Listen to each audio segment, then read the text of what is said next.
Yeah, good evening, ladies and gentlemen. This is Mata Rising with Human Steven.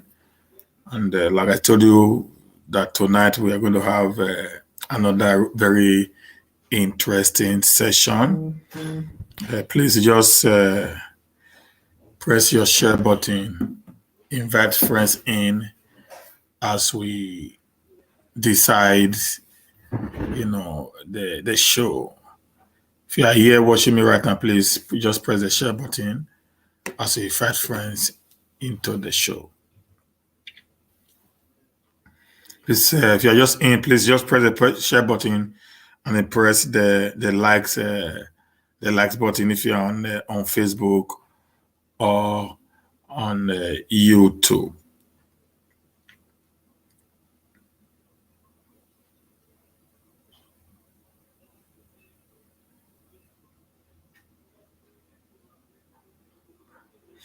Okay, guys.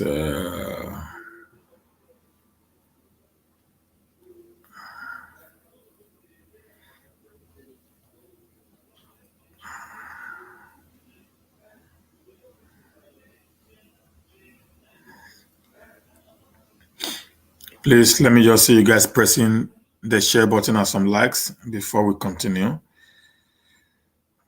This is going to be another very interesting topic today. It'll be a very, very interesting one. I can promise you that.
Please, I suggest just continue pressing the share button and invite friends in.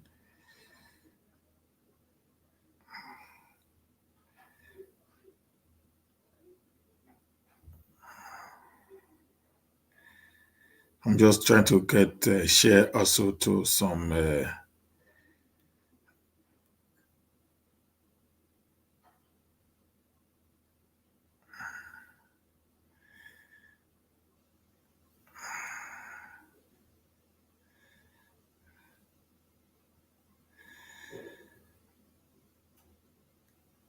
So just press the share button. Let's get put into the show.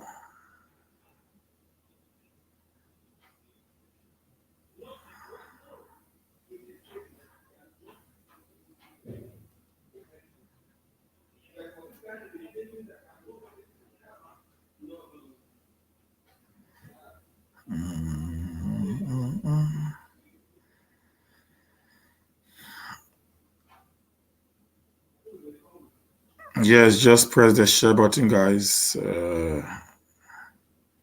Just waiting to have some reasonable number before I start the show tonight.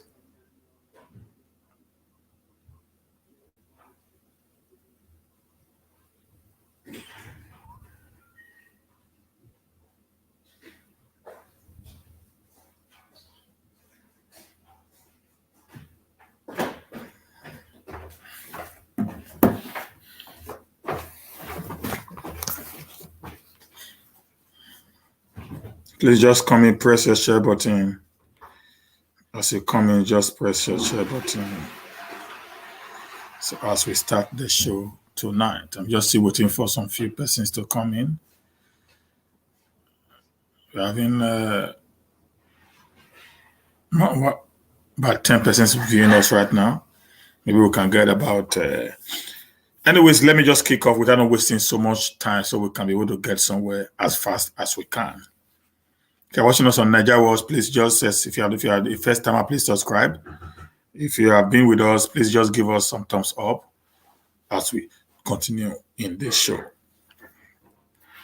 As you can see on my topic there, on my topic there, I had to put up that topic because of some issues that is emanating from the video I did in the morning. From the video I did in the morning, whereby my Igbo brothers, came into my inbox and began to lambaste me.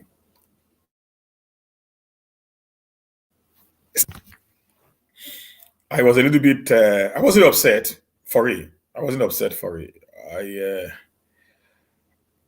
I just felt maybe many of them are being misinformed. Many of them are being ignorant of the fact, of what is really happening in Nigeria of today. I want to say before I start that no one among us really loves the Nigerian state that we are today, the present Nigerian state that we are today. Nobody loves it. Not me, not anyone. Actually loves the present Nigerian state that we find ourselves today. Okay? Excuse me, guys.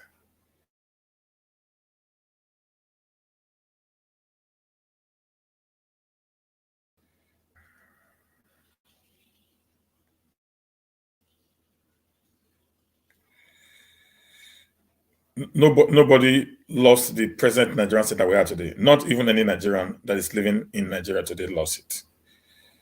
So this is just the truth of the matter there. So we can't even dispute that fact. Okay? We can't even dispute that fact that we are all worried about the present state of the present Nigeria. Many of you heard or saw yesterday that we had this radical human rights activist, particularly, in our show yesterday during our United States Nigerian Zoom meeting, and he made it very clearly that the present composition, the legal framework that made the present composition of the Nigerian state is faulty, and the judiciary system became faulty. That's why he had to actually resign a practicing lawyer in Nigerian bar. I also am of the same opinion with him. I also had one of our elder statesman, Ambassador Matthew Beke Wifo, who also came up and said the same thing. We are not disputing the fact that the present system of Nigeria is faulty. We are not disputing the fact that the document called the 1999 Constitution as amended is faulty. We are not disputing the fact there's a lopsidedness, a one-sidedness affair in the nation called Nigeria. We are not disputing that fact. We are not disputing the fact there is marginalization of not only the Southeast, even of the South. We are not disputing that, because everybody needs to understand that President Goodluck Jonathan being the president of Nigeria was a coincidence. It was never a planned work. It was just a mere coincidence that brought the South into that position in 2009 or thereabout, when his superior, which is then Alhaji Maro Musa Yar'Adua, died. So it was Providence that actually gave him that throne. Not that they decided to hand over power to the South South. So we all know all these, issues, loopholes that is actually, emanating from the fraudulent constitution that was imposed on us by the military at the end of the military era in 1998, which gave birth to the 1999, Fourth Republic. So we are all aware of that. We're none of us also blind to the fact that after the 1966, 70, 1966, 67 to 70, 1970, conflicts that now led to the Civil War, that an Igbo man had never been given such a significant opportunity to become something viable in Nigeria, except under the regime of Olusegun Obasanjo, where Igbo, everywhere, Evans everywhere, Pius Ayim, Okadibo and co were actually the Senate president, which is the number 3 man in the country then. Having said that, also, I want to be very, very emphatic in my analysis today to buttress a very important point to my brothers, particularly those of the IPOB families, that the only way in which we can be able to have the Biafra of our dream in our time is to follow some of the recommendations that I've given in many of my videos, which is all about unity. I am an advocate of the United Southern Nigeria. I still remain an advocate. I'm not going to change my ground. I'm not going to shift my base, because I believe that is the only way we can be able to get a country that we will be so much be proud of. Also, needing your own nation as a Biafra state. It is a wonderful idea. It is a very, very wonderful, beautiful, intelligent idea that you guys have actually brought up. But nevertheless, I'm going to say this, nevertheless, you can't get it without not doing some setting important things. Yeah, good evening, Harry Gold. Good evening, my dear Mercy. How you doing today? You can't do it without following some certain principles that I've been advocating since the beginning of this struggle by me to have a united Southern Nigeria. In my morning show this morning, I was able to make some facts very clear about the way and manner the North actually operate. And that made me to go and analyze, an interview or a press conference that was done by the Northern Elder Forum, they call it Northern Elders Forum, not the Northeast Elder Forum, not the Northwest Elder Forum, not the Middle Belt Elder Forum. They call themselves the Northern Elders Forum, led by one Professor Ango Abdullahi, and all that is said. Now, what is said is of no consequence to me. What is said is of no importance to me. But what was important to me is the unification. Why I brought the news in my morning show is to pinpoint the unification of the northern states. They have an elder forum that comprises all the ethnic groups in the north. And I know somebody said during my show that the northern state had one common religion, which is Islamic. Then I make them to now have one common language they call the Hausa. But let me tell you something, bros. Not everybody in the north actually speaks Hausa. Not everybody. That is the truth. Not everybody in the northern Nigeria do speak Hausa. Okay, having said that, in the south, we have one common religion, which is Christianity. We also have one common language, which is the Pidgin English that we all understand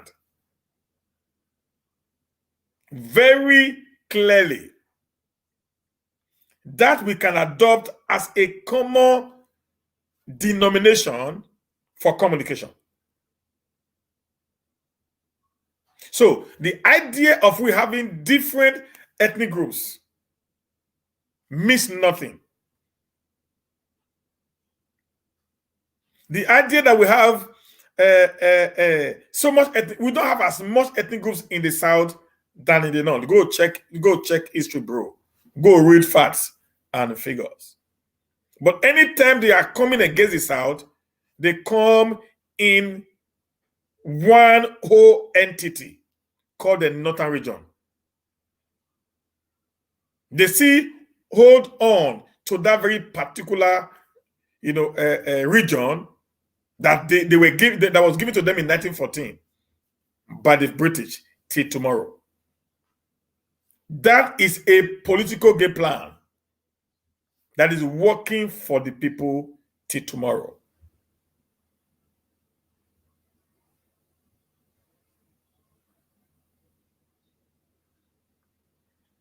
Good evening, mommy. That is a political game plan that is still working for these guys till tomorrow. They have not been able to shift from it because they build the strength in unity.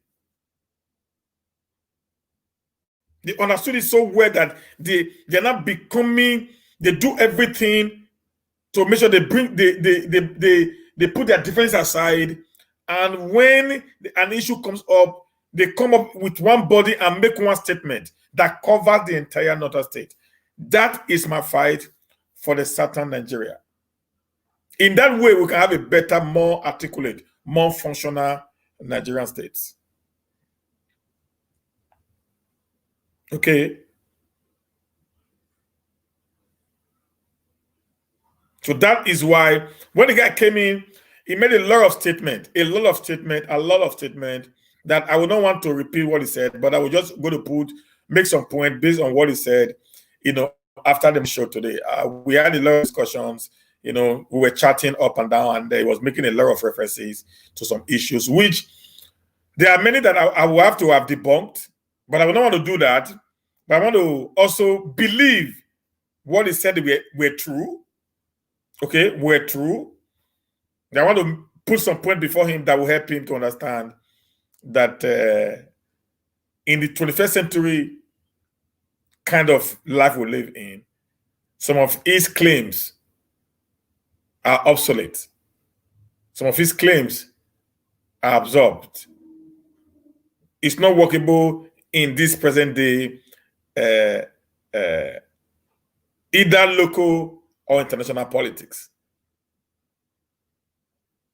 So I'm going to give him this with facts and figures.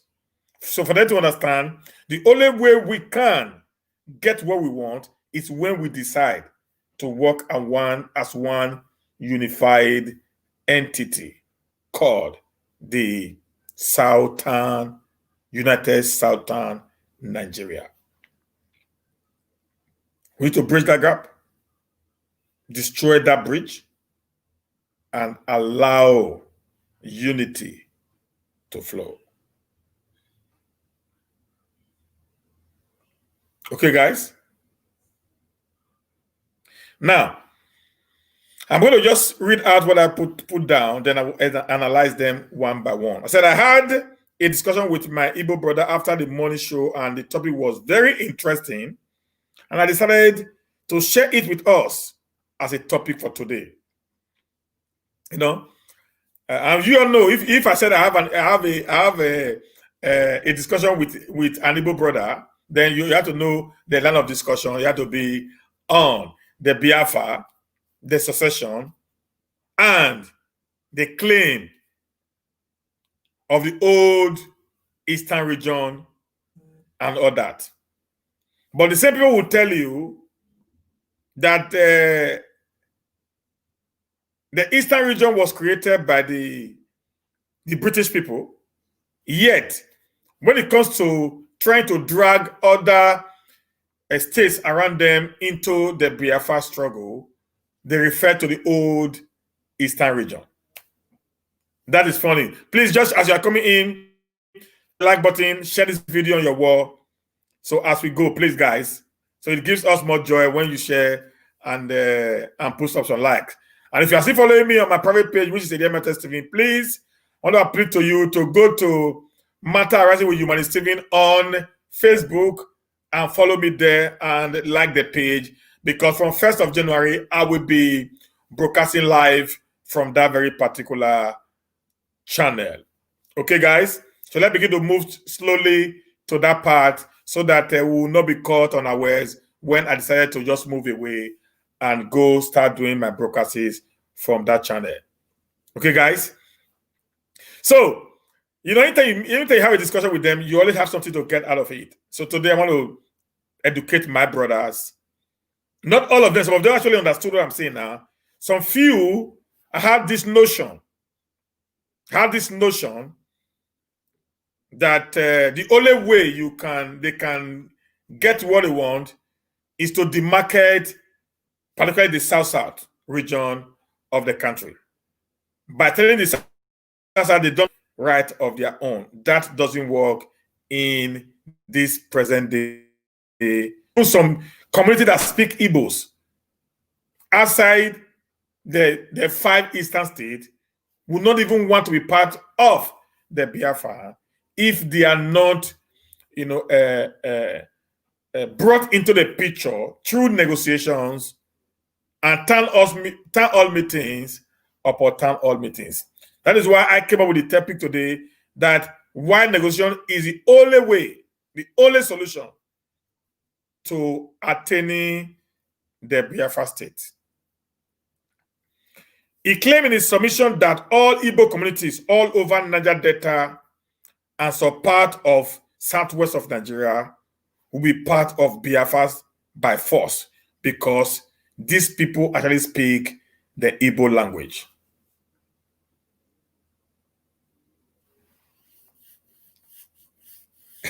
You heard that now.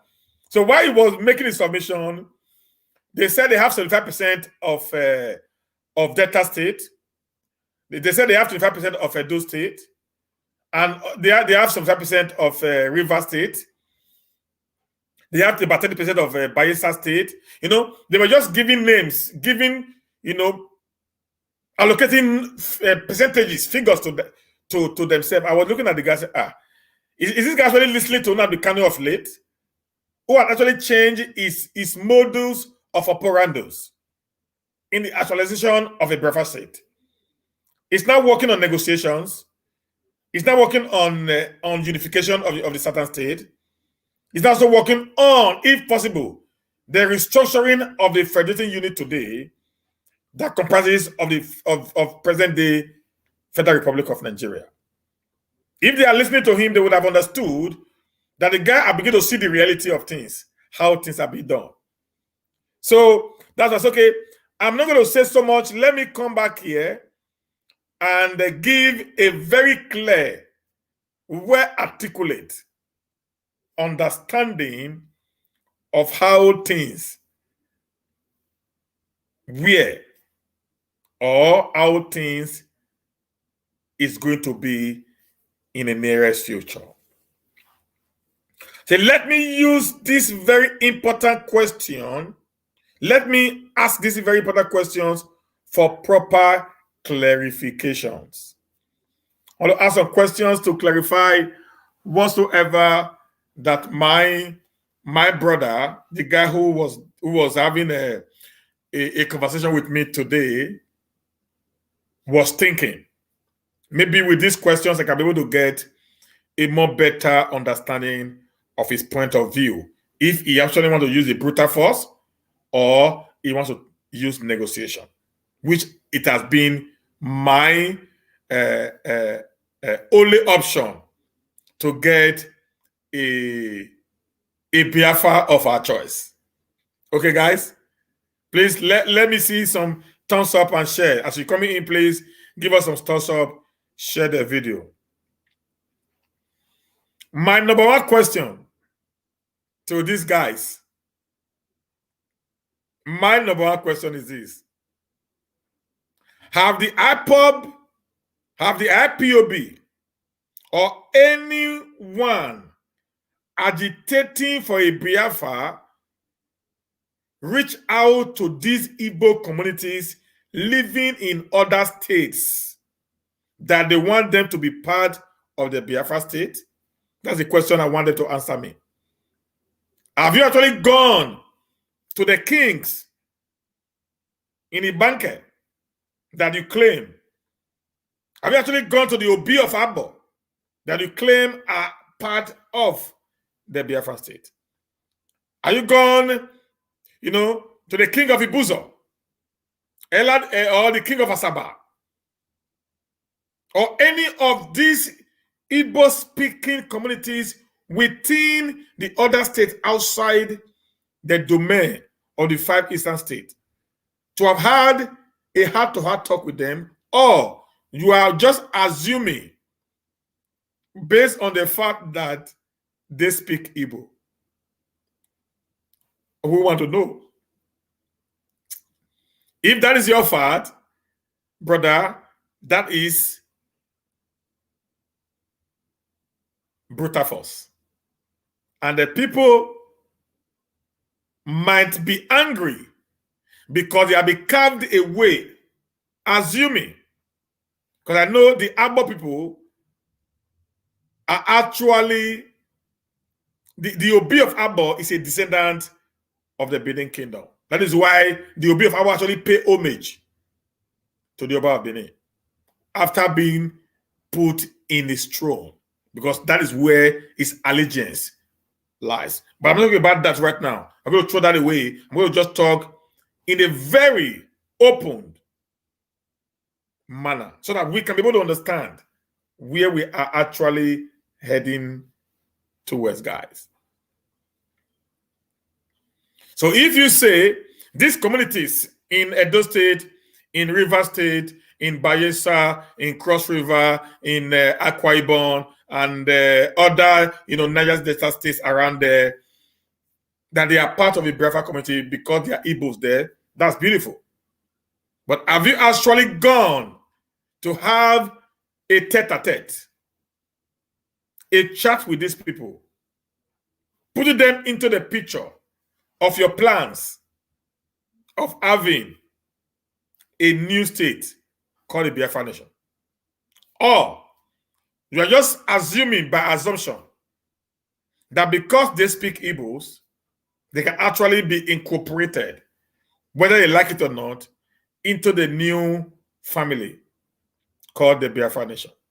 Don't forget, there are many Yorubas in Benin Republic. Benin Republic actually speaks Yoruba. Many of the people in Benin Republic, their local language is actually Yoruba.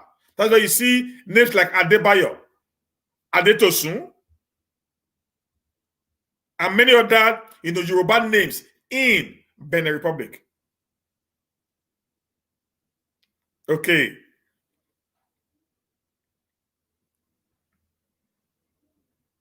So that is the truth about that guy.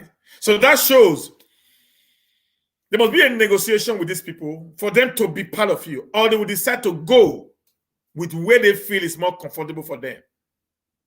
I'm going to come down to explain nations around the world. I'm going to come down to explain nations around the world where these things have happened before and how the end result was. So I repeat again, have the IPOB or anyone agitating for a Biafra nation reached out to these Igbo communities living in other states that they want them to be part of the Biafra state? So that is my first question. If that is being answered, please, as you are coming in, give us some likes, give us some thumbs up, and share the video. Thank you, guys. Then number 2 question I'm going to ask. If yes, if peradventure, they have spoken to these people that they wanted to be part of the new Biafra state, if peradventure they have been spoken to by the agitators, then this now lead me to question number 2. If yes, they have actually spoken to them, what were the responses of these Igbo communities? If yes, they have actually spoken to them, what was the responses? 18, Moreno, I'm actually working here. Okay, this is my job. This is what I use to live. So I am working. I think you that is watching me is actually the one that does not have a job. Thank you, guys. If you see, this is what I tell you, they always come and make errant and very crazy statement. They don't want to listen to fact. They are really scared of someone telling them the truth. Not all of them, some few ones. Because even this one, even where go and look for job, they are really scared of listening to truth. They are so fidgeting when someone wants to actually give them the truth. Okay.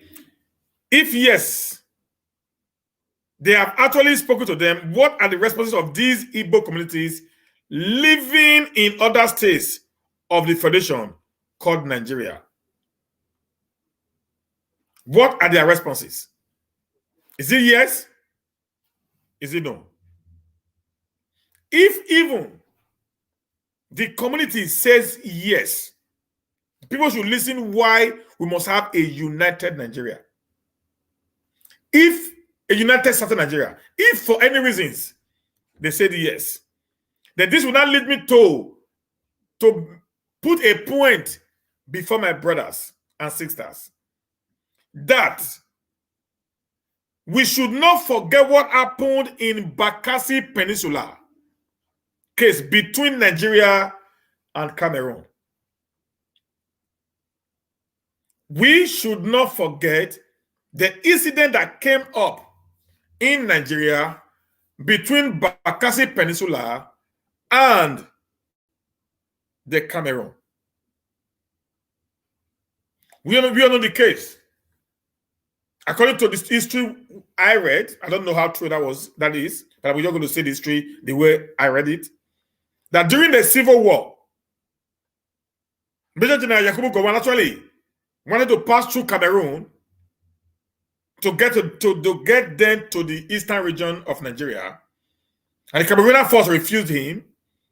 And they had a deal, kind of, that river part of Bakassi, the peninsula, they will be handed over to them if they give them the entrance to go into their waters and through there go into the southeast and kill the Nigerian people.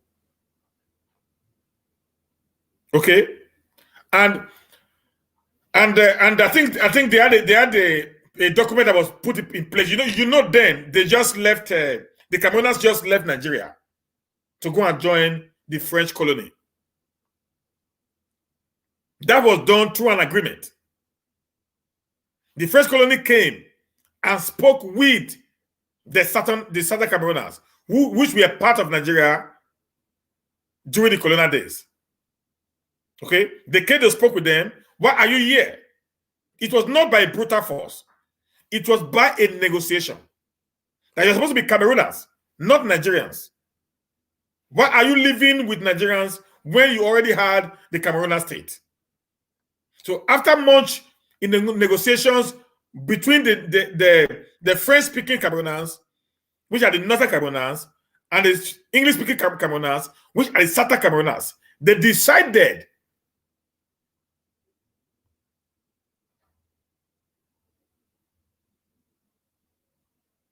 to break away from Nigeria and now formed the Cameroonian state we have today. Negotiation.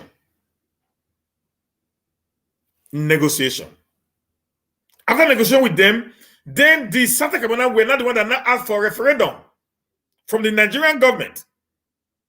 Now we want to back out. The entire Cameroonian state, the Southern Cameroonian state, the entire one, no one was left behind. This is what I am talking about. The power of diplomacy and negotiation is the highest you can use in a time like this, where not even a gunshot will be released. We don't want to experience what we experienced in 1967 through 1970 anymore. So when the Bagasi Peninsula was now ready to be handed over to the Camerooners, based on the agreement that they had with the government of Nigeria, they were Efiks living in that territory.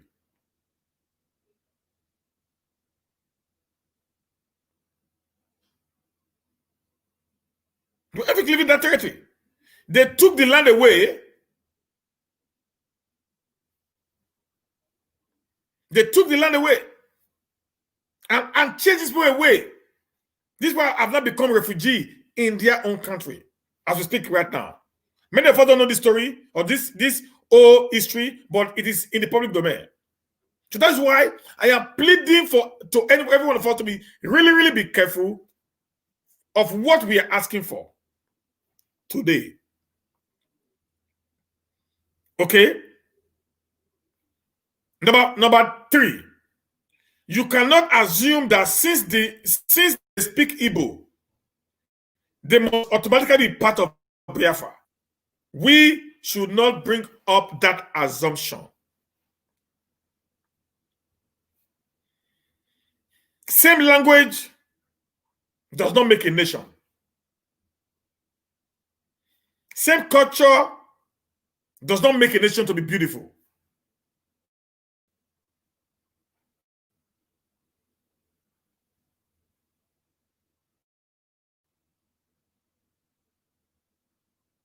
Okay?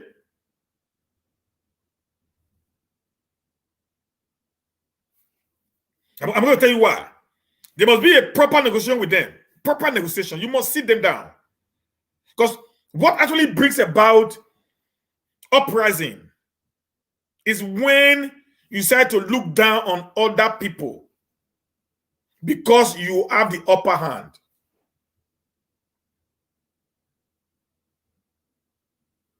What is actually creating problem in Nigeria today with the northern Nigerians is because they feel or they are feeling that they own Nigeria, that they have the power to decide what happens. That is why Nigeria is stagnant, not moving forward.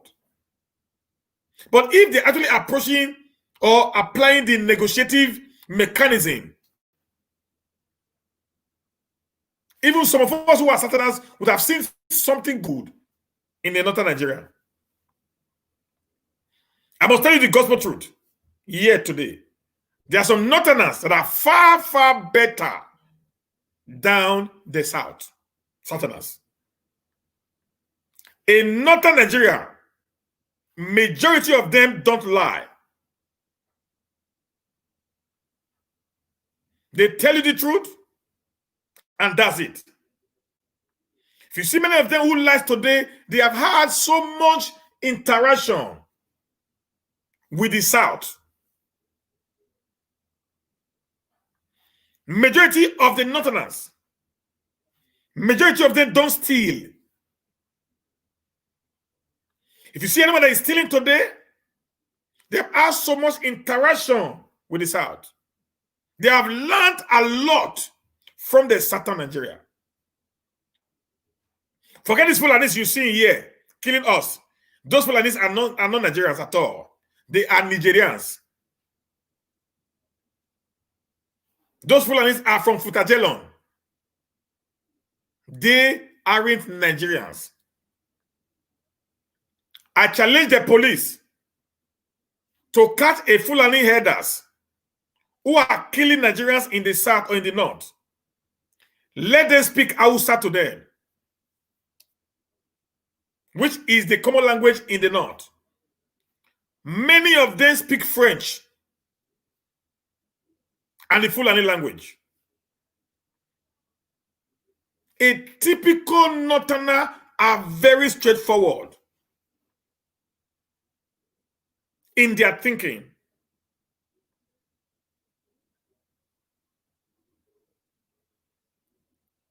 So the power of negotiation is one thing that we can all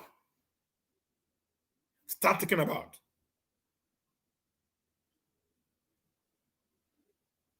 For you to get freedom, sometimes you need to act like a fool. You know, we the Igbos, we are actually one of those people who do apprenticeship very well. We are very good at apprenticeship. Please give us some likes as you come in and share the videos, please. Subscribe if you are watching us from Nigeria Watch. You know, we the Igbos, we are very good at apprenticeship. We all know that.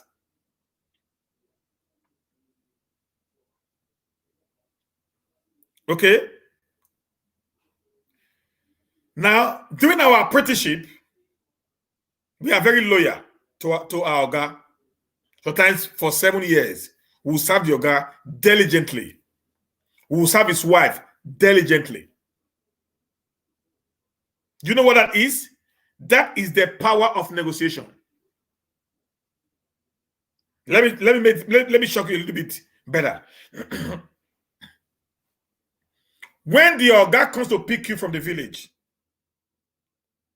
he had an agreement with your father or your family. I want Chukuka to come and serve me. I will train him in my line of business. And after 6 years, I will not decide to establish him. 6 years is not 6 months. 6 years is not 6 days. It's a long time for you. And you know, within that 6 years, any mistake you made that made the man to send you away from his house, all the years you've labored will be in vain. Either through stealing, through disobedience, or whatever way that would have allowed that man,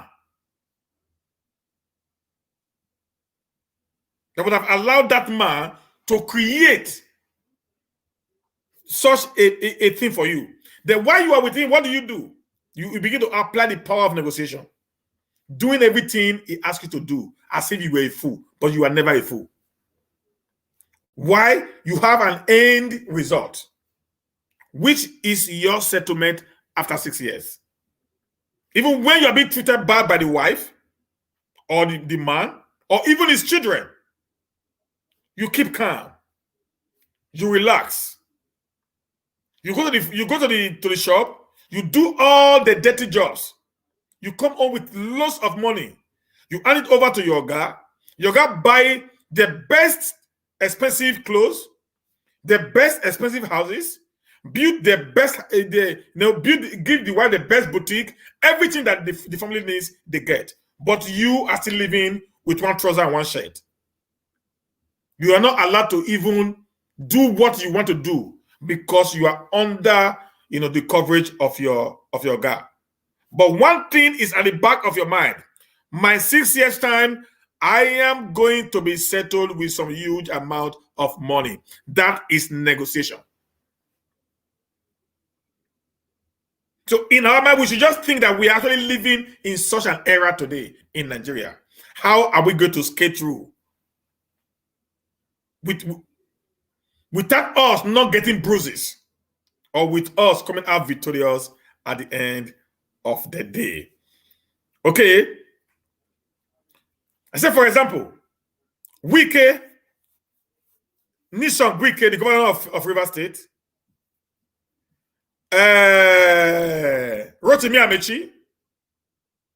Rotimi Chibike Amechi, are all Igbos from Rivers State. They are the Igbo-speaking Rivers State people.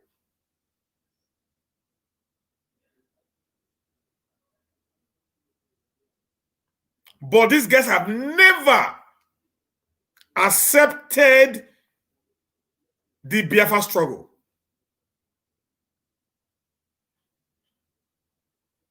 Not because they don't want to be, because this is their language, this is their origin. But the mode and manners of operandis is what is actually making them not to accept that fact.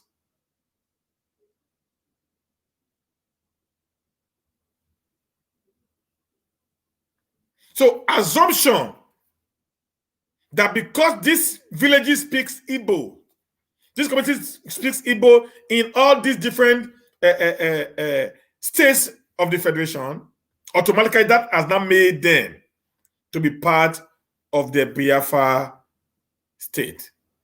You must carry everyone along. Negotiation. That is the solution. Negotiation. There is power in negotiation. If you take, I'm joking, if you go into negotiation, you're going to see you'll get something even better than what you are even bargaining for.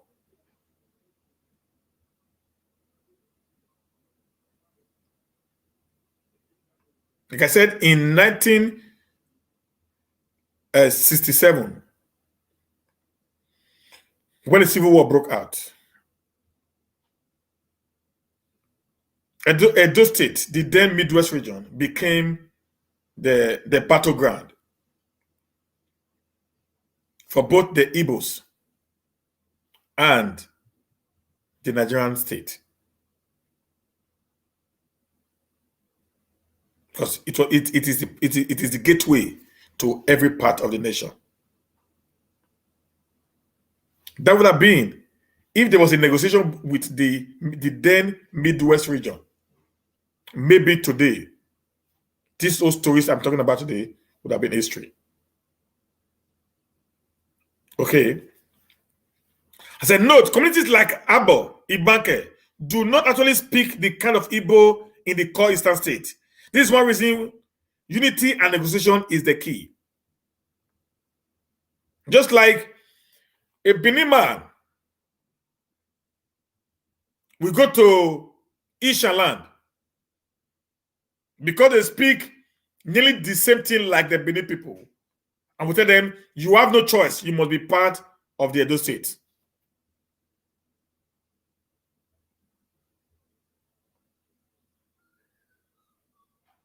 We will just sit there in Benin and be deciding what happened in Esa. We say in Benin, be deciding what happened in Afema. We say in Benin, be deciding what happened in Warri. Because we have the largest number of local government now in these two states, because we're actually the big brother while we're under the Midwest region. That doesn't make sense. It doesn't make sense, guys. Because we speak, because if you hear the Robos talking, there are 1, 2, 3, 4 words from the Robo that is Benin. The same thing with the Ishan, the same thing with the Afemans. We don't decide that, oh, we control them, they are under us, then they have no say. They must be part of the Benin kingdom, whether you like it or not. Do you know the great Benin descendant had gone to Ishekiri to meet the Olu of Warri? I've gone to Uroboland to meet the Ovies of Urobo kingdoms. I've gone to Ijoland to meet, the people,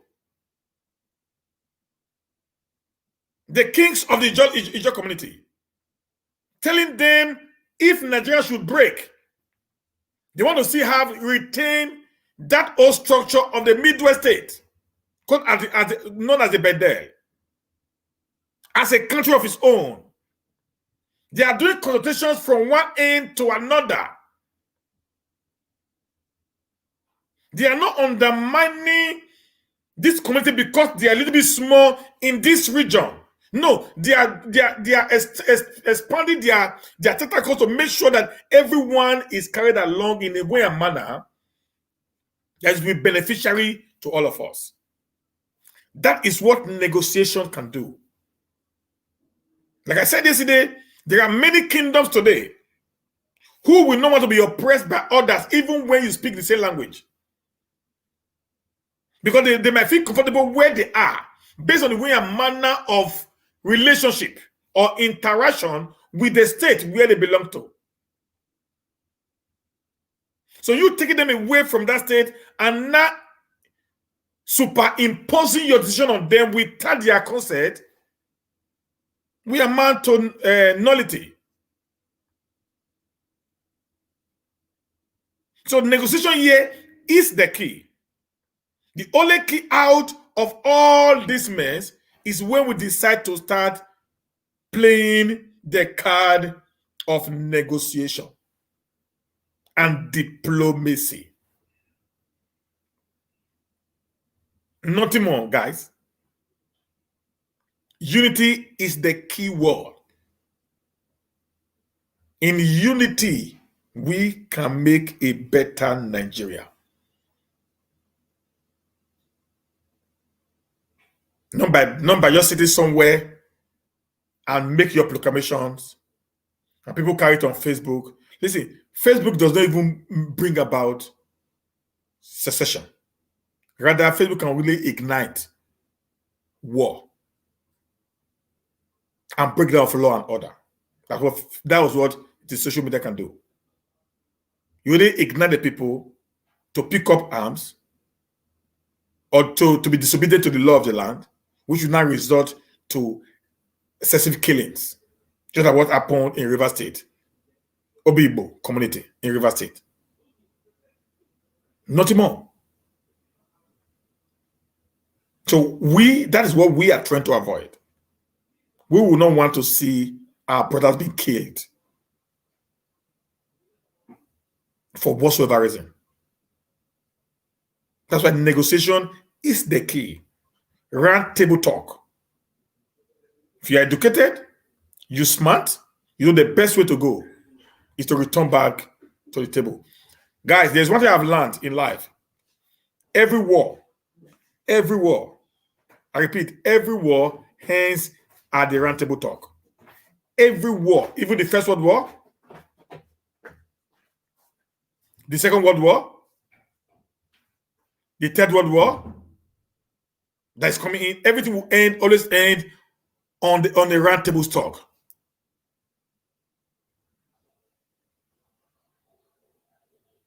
Every war is on the round table talk. Everyone ends there. We sit together, we discuss together, we agree on the terms and conditions in which we can be able to come together. Then we start having a more better functioning Southern Nigeria. First, where we can be able to now hold our corrupt leaders accountable. But we tell ourselves the truth. Too. The governor of Imo State is an Igbo man. The governor of Edo State is an Edo man. The governor of River State is a River man. The governor of Lagos State is a Yoruba man. Are these states developed? Are they better than the northern states?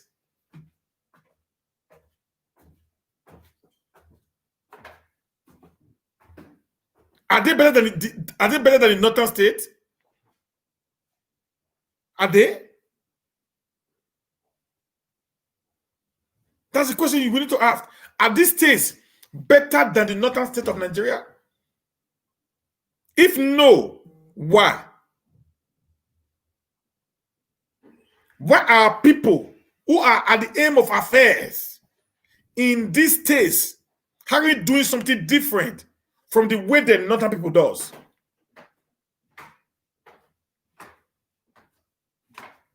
But the moment we are not able to now unite together as one entity called the Southern states, then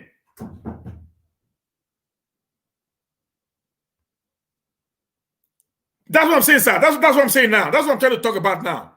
They say, who are these people? They want to force them to accept. They want to force you to accept them without them coming to you to have a proper talk of negotiation. And you already said that that's what you will not want. That is my point. That is my point. Why we all must sit down and start talking. Because first we have a united South. Then I cannot hold my governor in Edo State. accountable because we are not united. Like what I'm doing in Edo, it will be done in Lagos, to be done in Enugu, to be done in Delta State, to be done in Imo State, all over the state in the south. They will start seeing proper accountability. If they don't, we will join us together as a united youth in the south and revolt against these people. First, that's the first thing. We must be able to bring down this political class. This political class that have decided to end us hostage. This is the people that's actually creating the problem why you and I are complaining today. They get allocations from the government every month in billions of naira. They get internally generated revenue from the state running into billions of naira also.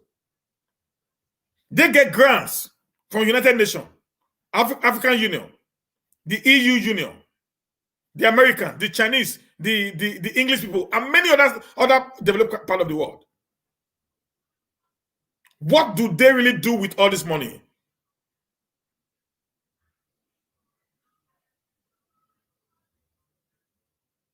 What do they actually do with these monies? A man comes to power, just graduated from University of Port Harcourt. Like Rotimi Amechi, go read Amechi's history. What has Amechi done in his life? Tell me, go read his history. He left school, he became a PA to Donald Duke. Became a PA to Donald Duke. He then left Donald Duke and went into the State House of Assembly in River State. And he was speaker for 8 years. Then he left speakership. He became the governor of River State for 8 years. He left there. He became the Minister of Transportation now for 5 years in a row. So since 1999, this guy had been in power. Since 1999, when he left school. Rotimi Amechi today is a multi-millionaire in dollars. Can anybody here tell me what job had Rotimi Amechi done in his entire life, apart from politics?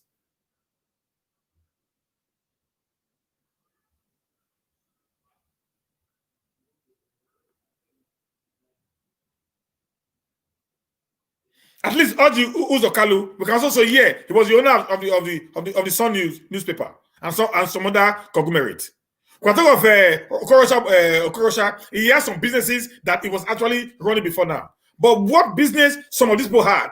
But today they are multi-billionaires without no factory anywhere in the world. We're not talking to them. We're actually pointing everything all the time to the northern state. Ango Abdullahi came to the south. He was omitting nonsense, threatening our brothers in Igbo land. What did the Igbo said about that? What is the reaction of the IPOB and the Igbos? What is the reaction of the South leaders? What is the reaction of the Southwest leaders over that unfortunate statement that was made by Ango Abdullahi? What is the reaction? Nothing was said. Nothing. They practically said nothing. They practically said nothing to him.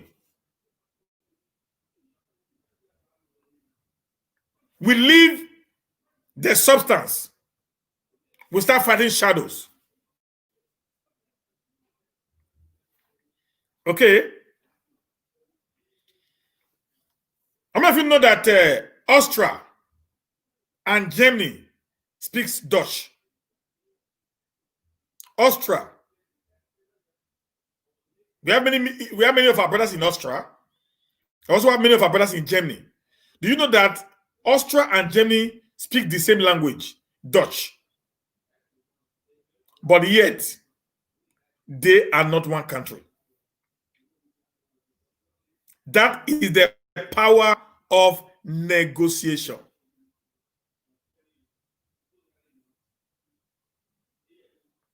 Same language, but two different nations. That's what they are.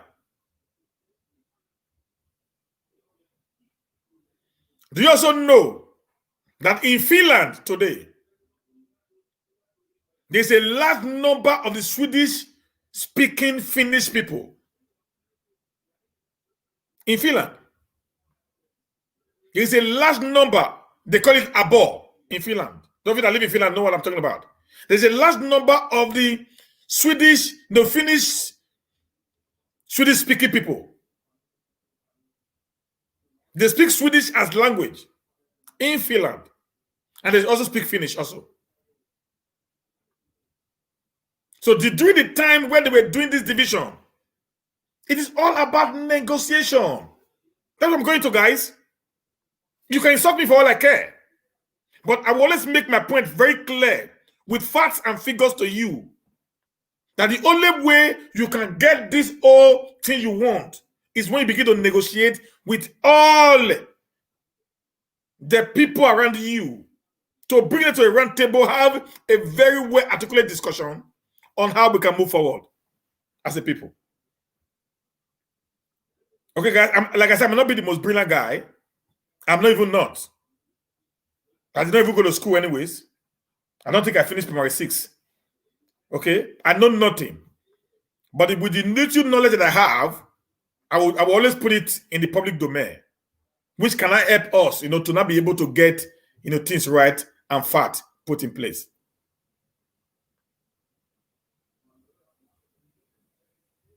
So if Oscar can be on his own, Jamie can be on his own, but they speak one language, Dutch. If the last chunk of the Swedish people were carved with the Finnish people, and they are still living in harmony, then what are we talking about, guys?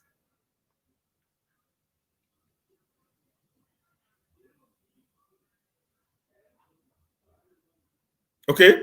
So many countries of the world had this issue, but the only way out is when we decide to negotiate.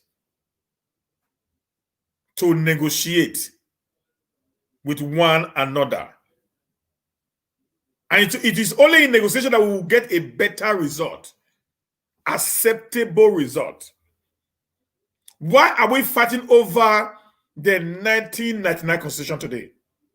Because we felt it was not a constitution that came out of negotiation. That's why the South is rejecting it. We didn't sit down. We didn't agree. We didn't discuss the this and that, the dotting the I's and crossing the T's. There was no uniform agreement. It was imposed on us. That's why today we are floating the existence or the authenticity of the National Constitution as amended. So if that is the case, so if we want a Biafra nation of our own,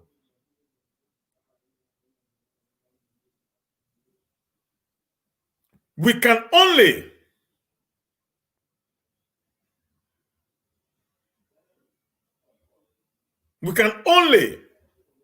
have a negotiating table for us to be able to get to that point that we are planning to go. JJ Binks, yeah, I know you want to get the Igbos and the Calabars, and the Igbos speaking with the Calabars to be part of them, or they want to force the Calabars to be part of them. This is an issue that we need to actually sit down and think of. So what I'm telling you today is not about which part you want it to be with you, but how much negotiation are you making?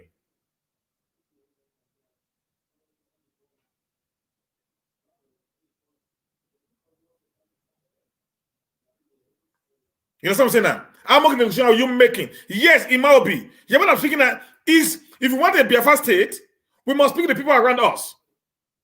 If we want to have, before we can get a Biafra state, we must have to speak with all the certain states first. That will give us the platform to operate against anybody that's coming our way. Put it on the table.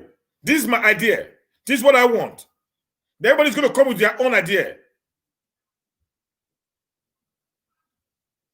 Okay? Everybody has to come with their own ideas on what way we can go.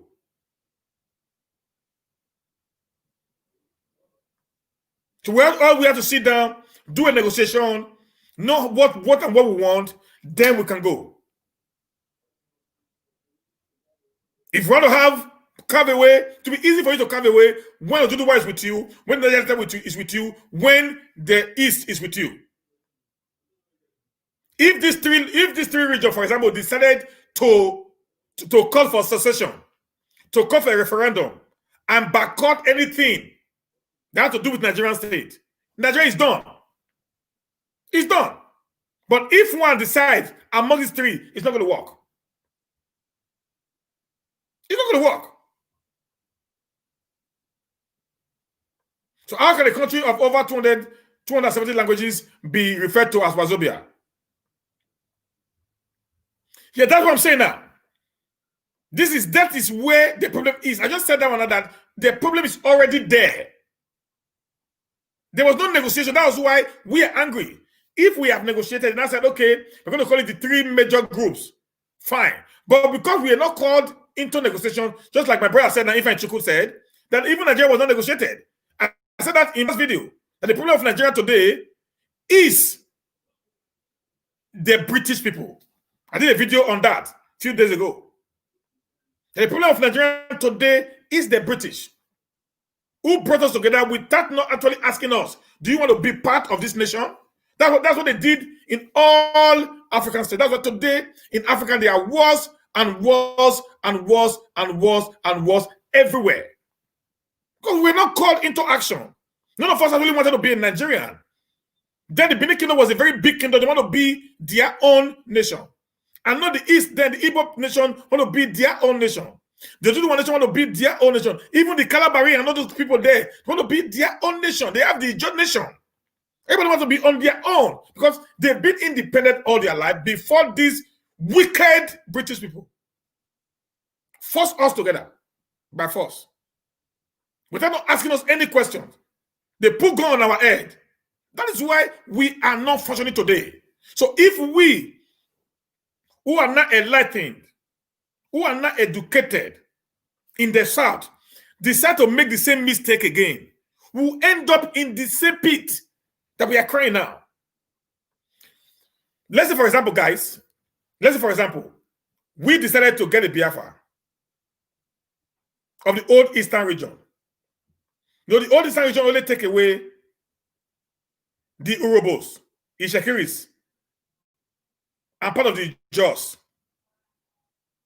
with the Benin, the Ishans, and the Afema. You get that now? That's what they take away.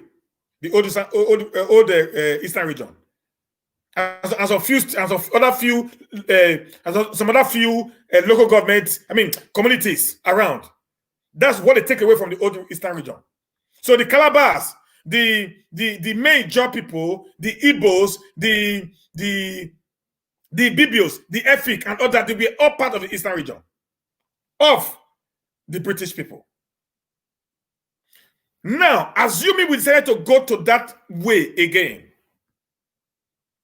how many of these communities today would want to be part?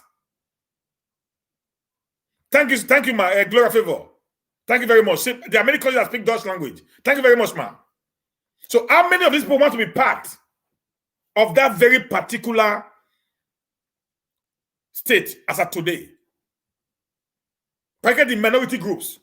Just like Vincent said now, that why in the kind of 270 people, it's now be called Wazobia. Now, if we now have a Biafra state where we now have a language that is more dominatory, which is the Igbo language, over the other people, without them not sitting down to negotiate on how this whole thing is going to work, we're going to come back to the same problem we're having now. Like an Ibaka man who speaks some kind of Igbo, like Aboma who speaks Ika and Igbo. Okay? Now, when they come in, without not having anything on the table, we'll still resort back again to the same thing we are crying over today. That is my point. So sitting down with all these communities that is around us in the East, sitting down together, having a roundtable talk. Thank you, sir. If I sitting down, having a round, okay, what are we going to do? How are we going to do it? Okay, Baka will say no. You know, we and the Abba people, we are very close. This. Everybody will not have their own area being protected before we cannot decide on the way to go. They will not give us what kind of federating unit do we want to practice. Is it a confederate or is it a federation?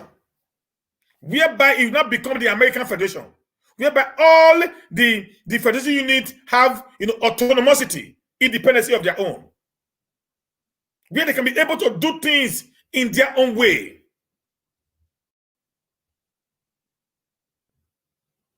That is what I'm talking about. That is the power of negotiation.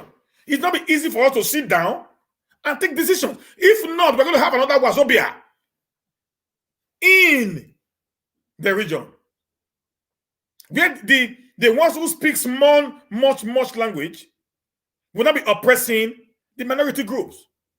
What brought about the 1963 referendum that bring about the Midwest region? What about the referendum that bring about the Midwest region in 1963? It's the same thing we are talking about now. When the what's it called, these people, the British people, we are forming this Midwest Western region. They didn't even negotiate with the Benin people. They didn't negotiate with the Robos, the Jos, and the Shekiris in Edo State. They then bend it. They just pack all of us and add us to these people.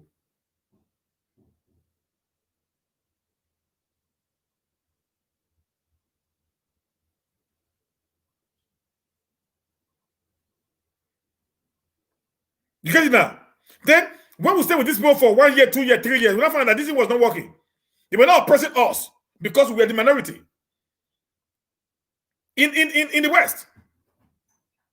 So this was all brought about the then Oba of Benin, Oba Akintola II, the Osadebe, Atunenaro, and many others who came and said, no, we can't continue with this.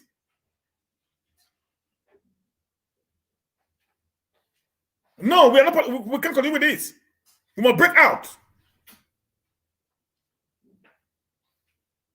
That was what brought about the agitation for a Midwest region, which was not granted in 1963, because of the way and manner the major ethnic group in the West was oppressing the minority groups.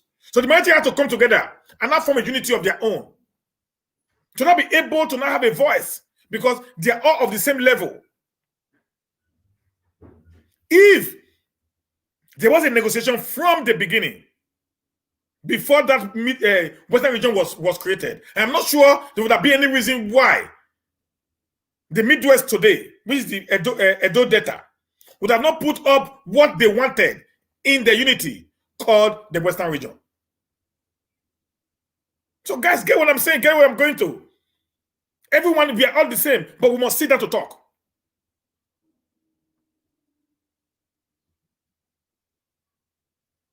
Your brother can come to your house and said, uncle, you know what? This is your house, I'm taking it. This is your house, I'm taking it.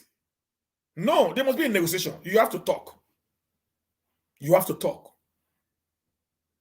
You have to talk. Very, very important. You have to negotiate, agree on something that will be workable for all of us.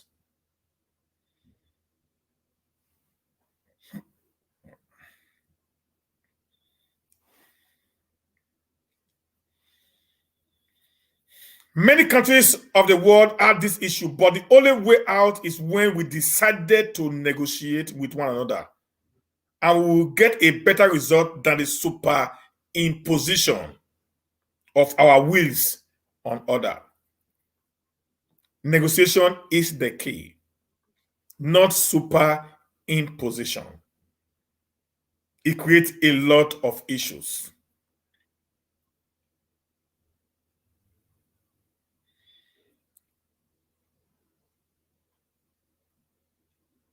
Now, number 4. This one is very interesting. This is very interesting, guys. I know people are not going to like it, but we're just going to say it to help us. It's education we are doing here. Because like I said, my show is not just to come here and talk. My show is actually to come and bring facts and try to also educate people based on the little I know why I was in primary 6. And I told you now, my last class was in primary 6. So I come out here to educate people based on the little knowledge that they taught me in social studies while I was in primary school. Okay, guys? That's why my English is really, really bad. So those of you that are actually managing me, I want to say a big thank you to you guys. It's not easy to manage a guy who can speak a very well constructive English language. Okay, thank you very much. I appreciate you guys for bearing my bloodant. Okay, guys. Now, number 4, that even if those communities decide to be part of the new Biafra state, those communities,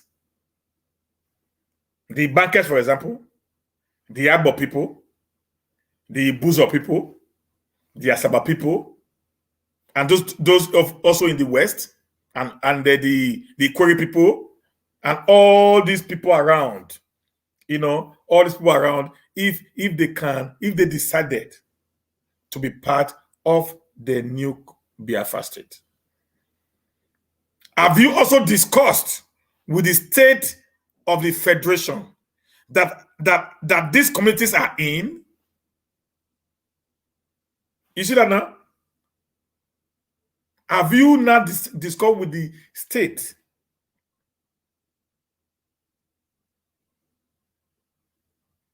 I've talked about that in many of my videos, JJ brings. Check most of our videos. I've talked about that. I think I talked about that day before yesterday in my morning show. I talked about it 2 days ago in my morning show. And so I do that every day. Okay, guys? I'm always on that. I'm always on the Fulanis. I've talked about that. Maybe I've done over 20 videos on the Fulanis and the attack on us. Why they're succeeding? Because there is no negotiation. That's the problem. Why they're succeeding? Because there is no negotiation.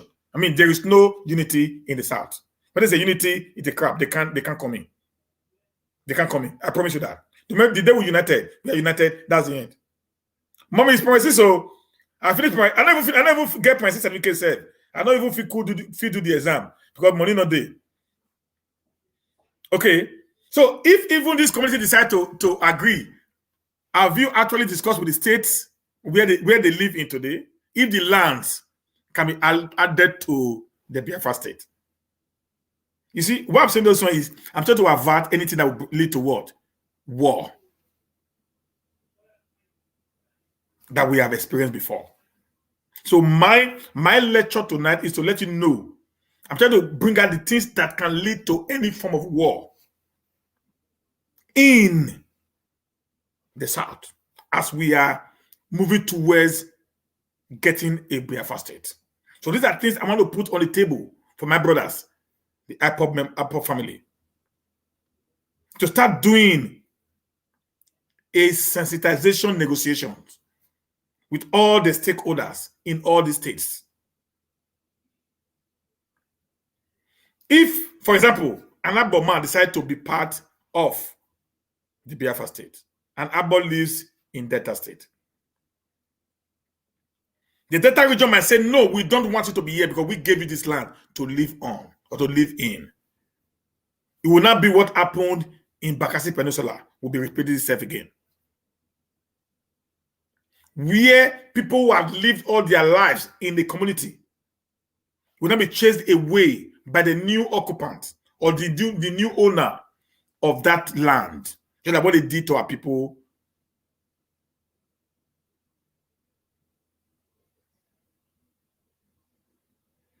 Who is Emmanuel? I not finish my. No go lie for my head though, Brian Emmanuel. I not finish my so not lie. Hey, look at this man. Hey, I beg you. I don't even get my result. Let me say you don't even know who I be. Now you be talk to somebody else. Okay.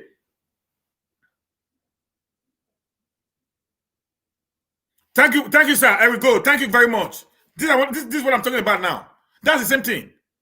So, guys, my take is we can not be able to sit down, have a negotiation, we talk on the way to go. If this community decide to be part of it, even the states where they live in must also agree. If not, you go into their state because there's already a boundary that was created by the Nigerian state. That now make this very particular state being a federation unit to be independent from the next state. Okay?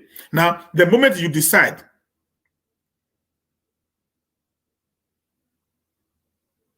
the moment you decide that this people must be part of you,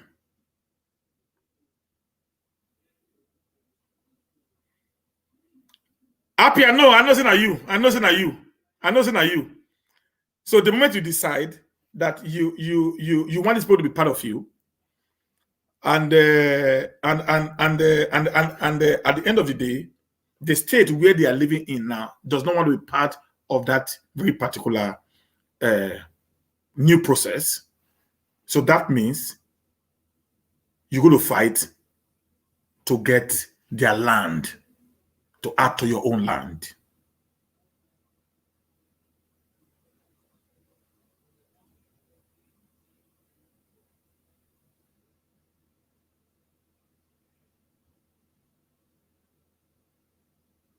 Okay?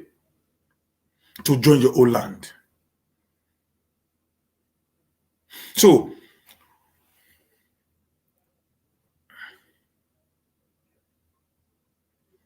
what you need to do is to have this negotiation is stages. The succession plan. The succession plan is not a plan for one day. It's a process.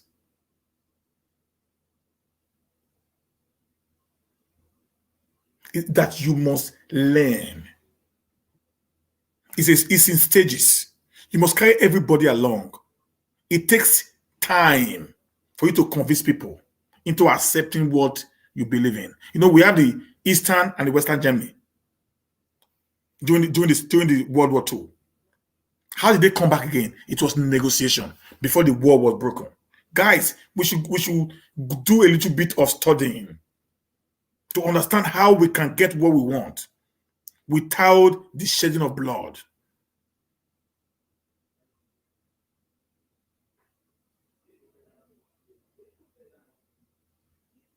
These are facts and figures. Okay? Don't forget what was the decision of the UN on Nigeria and Cameroon over the Bakassi Peninsula.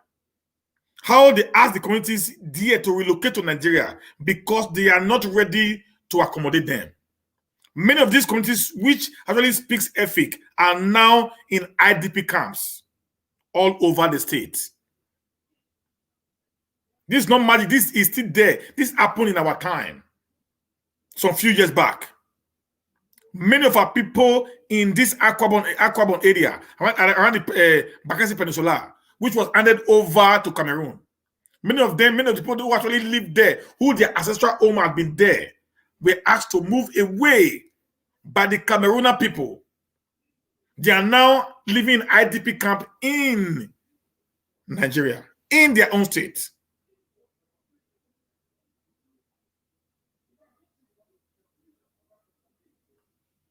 In their own state.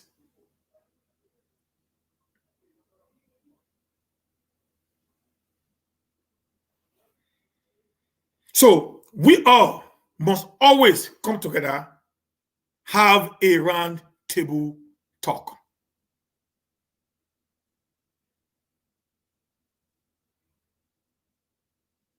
That is the way. If you think you can come and decide for other people what they should be or what they will be, you're going to meet a brick. I've given you countries, events, issues that have happened within the world and even in our times on how negotiations were made in order for some part to be carved out in one way or the other. I started with the Southern Cameroonians.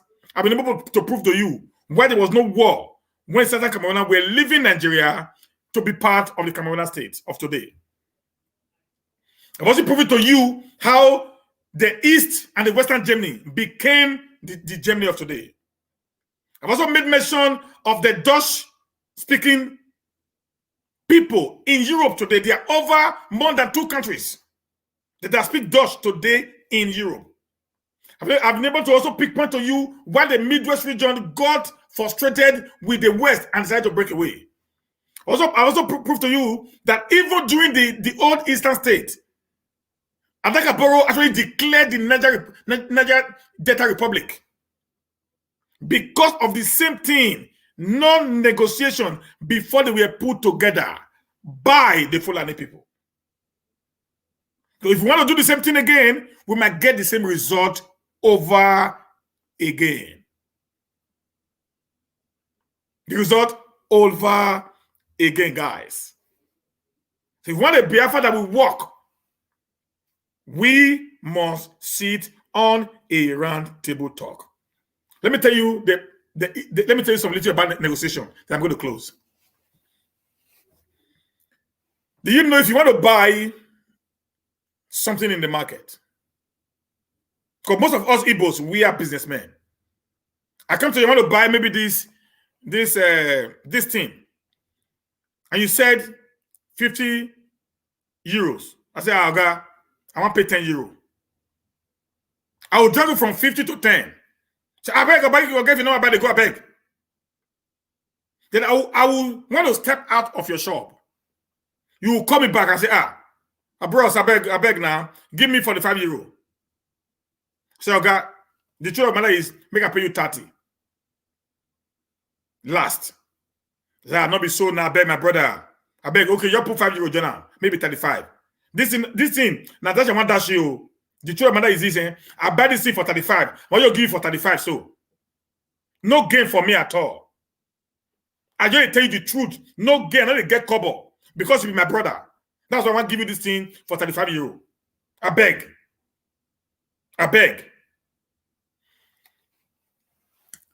Then, me the buyer, because of your negotiation skills now, will now make me to hand over my 35 euro to you. Even when I know this thing was sold for 30 euros.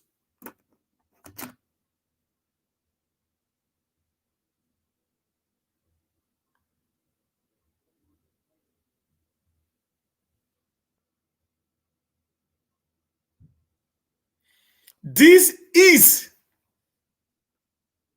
the power of negotiation. This is what you guys do in. This is what you guys did in your markets. I'm only thank Daddy for me. I'm not a professor degree in negotiation. Oh, hallelujah. I don't get crowned today. I'm going to have Professor join my name tomorrow. You get what I'm saying now? This is how you guys do your business. This is how you guys succeed in your business. Let an Igbo man go to any market today. Give the Igbo man only 1 year. He will take over the market. It's not charm. They have the negotiating power in them to make you to even an Igbo man can sell a fake product for you to be real and you will buy. It's not charm. They have this ability to negotiate. Let that ability be released in this point in time. That is just the only way. That's what I'm asking out. Let that be released in this time. You guys have it in you. It's an inbuilt in an Igbo man. That's why an Igbo man live anywhere in the world and they are successful in their businesses because they have this power to negotiate. An Igbo man will go to China. I'll be doing business with China.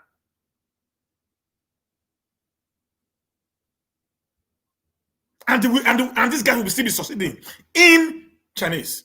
As crafty, greedy as Chinese people. That's to tell you the level in which you guys have gone. Until you understand this, you will not be able to get to where we are expecting you guys to get to. So nobody's afraid of anybody. Like somebody said, we are afraid of the Fulanis. We are not afraid of the Fulanis. No. Nobody's afraid of the Fulanis. Go to read the histories of the Benin Kingdom. Go to read the history of the Eastern Kingdom. Even to Jajafo Popo and all. Go read their history.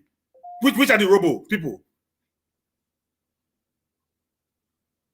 Go read their history. These are strong men. They are strong people. They are warriors. But the issue is we want to be part because we are the minorities. We are not so much as big as the Eastern or the Western state. So that's why we want to have a table where we can discuss what we did not discuss in 1914. We are put together by barrels of gun by the British people. We are forced into this union, into this marriage that we are in today. So we will not want to have a repetition of the same event over again for whatsoever reason. So that is one reason why we are fighting very, very much to see that we are able to get united and make the difference.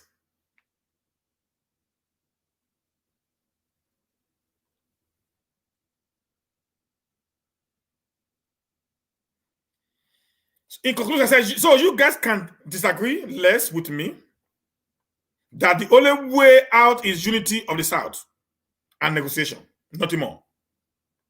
The three regions of the South can never do it alone without each other. I said that many times. The three regions of the South can never do it alone without each other.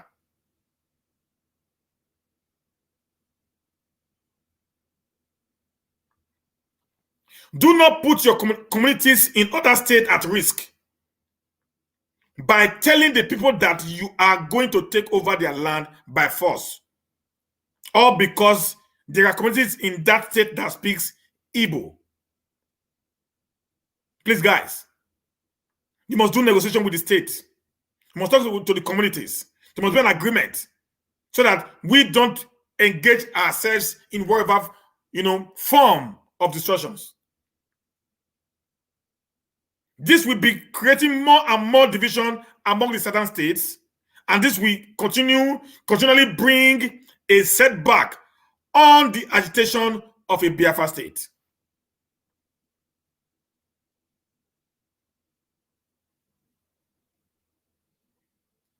Please, if you're enjoying this video, please just give me some shares, give me some thumbs up. Thank you, mommy. Okay, guys. This is the problem.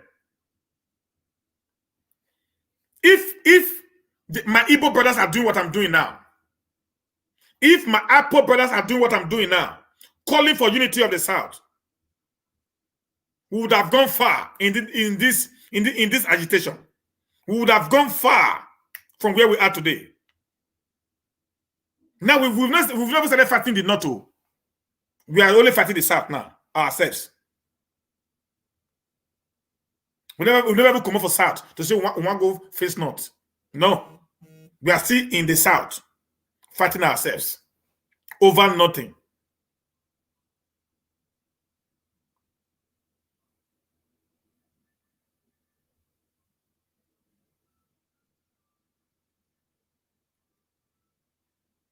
Okay. And note this is very important. Why most of these communities in other states are afraid. If you want to take it by force, it is called conquest. It is called a conquered state. And a state that you conquered, they have no say. Do you know why the North sees the South as a conquest state? Because that is what the British people told them. That is why they take our oil, they take our gold, they take our coal from Enugu to develop the North. And they leave our region to be perpetually underdeveloped. Because to them, it does not matter. We are conquest. They conquered us. We are under their control. We have no power of our own. Our lives, our decisions are being made by what they say.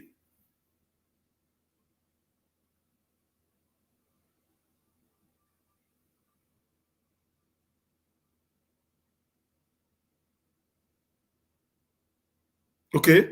So this is what I'm talking about. I think a lot of people are already understanding with me right now. And that makes me really, really happy tonight. You know, that I'm beginning to get a good rapport today, even from my Igbo brothers that are seeing some reasons in what I'm saying. If you want to take it by force, it is called conquest, and no nation or state will allow anyone to overrun them. No nation, no state will allow anyone to overrun them. So you see, negotiation, negotiation, negotiation, negotiation all the way.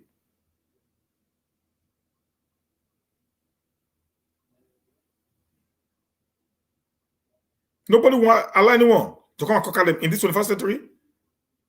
You go say, I'd rather die than being a slave in this present world that we are living in today.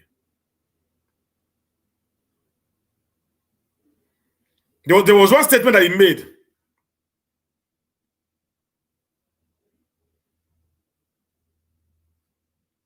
There one statement that the guy made, which I want to also correct.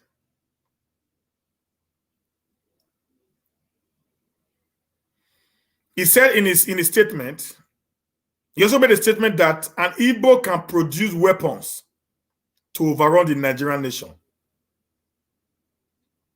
That is including the Southern state. That assumption is completely wrong.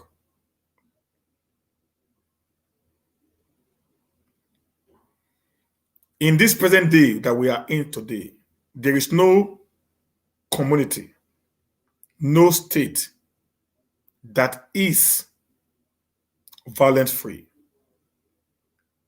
Everybody has one issue or the other in producing weapons. The Igbos are business inclined. That does not change the narratives that the other Southern states are also very, very industrialized. They may not have that business acumen like the Igbos does, but they have a way of doing their things around. So brutal force will not be an option. We tried it in 1967, it didn't work. And it's not going to work now.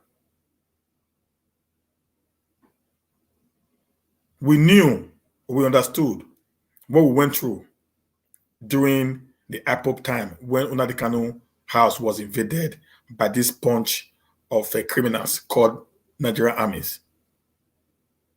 We knew how many of our brothers were killed. We knew what the Igbos went through.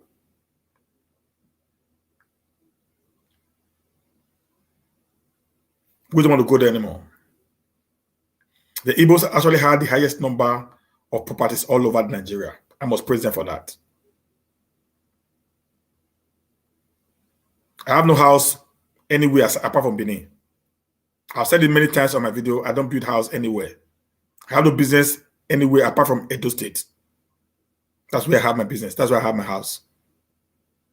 Many of my friends ask, why do you come to Abuja? I said, nah, I'm not going. Why do you come to Lagos? Nah, I'm not going. I only stay in Lagos one night. One night. I come in flying in the evening or in the afternoon, get tired, just stay in an hotel. The following morning, I'm off to Benin. Coming back again, I also spend one night.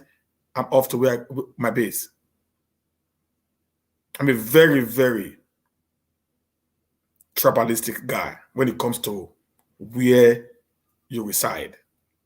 But I love unity. But where we reside, I love to be in my own state. But Igbos, anywhere they find themselves, that's their home. We must give them kudos for that.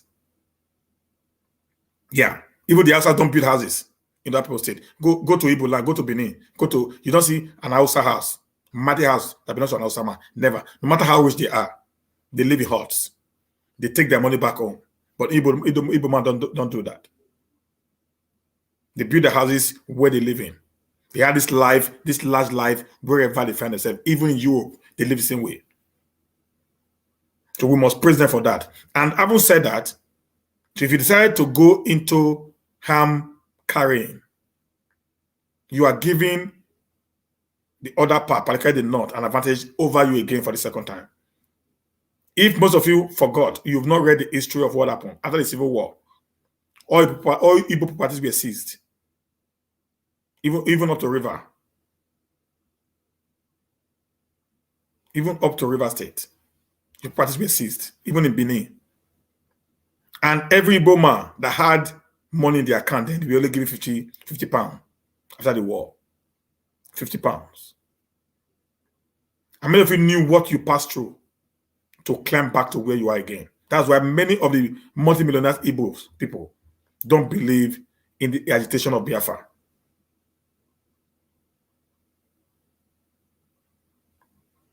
Okay? Because they know that if it happens, they're going to be the one that's going to lose more. They have so very many businesses. Do you know that Igbo have more business in the north than even in the south? I'm telling you, Igbo has more businesses in the north than even in Lagos. If you go to Saturday, where do you see more Igbo people? It's only in Lagos. It's only in Lagos. But go to all the states in the north, from Plateau to Taraba, to Adamawa, up to Kano, to Kaduna, up to Sokoto, you're going to see big Igbo men. Okay, thank you, sir. 20 euros, 20 pounds. Thank you, sir. Thank you, sir. 20 pounds. Imagine that. I was even saying 50 pounds. 20 pounds. We're giving to them. So that is one thing we will not want to go back to again. They lost all their properties to people who never worked for it.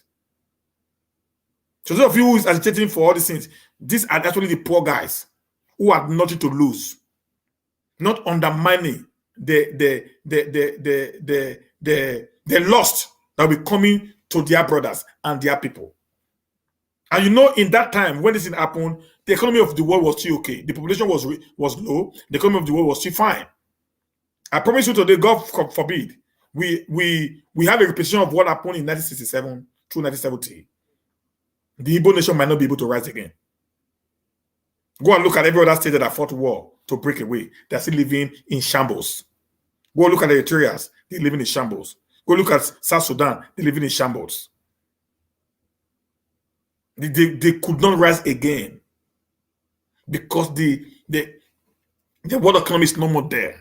Not in Nigeria that is struggling to live today. We'll not fight a war that will not think we can rise up. We can never rise up again. There's no war now. There's no war. The entire state, the entire federation is in anarchy. No talk, we will not have a war that will not give room to people to not have guns at will. It's going to be disastrous, guys. That's not what we are fighting for. That's not the Biafra nation that you and I want to be part of. So negotiation is the only way out. Negotiate with your brothers in the south, get united, have one focus, have one plan, have one objective, then take it across to the north. You have a better, more planned Nigeria. Let's bring Nigeria back again to the federating unit, like the way American is.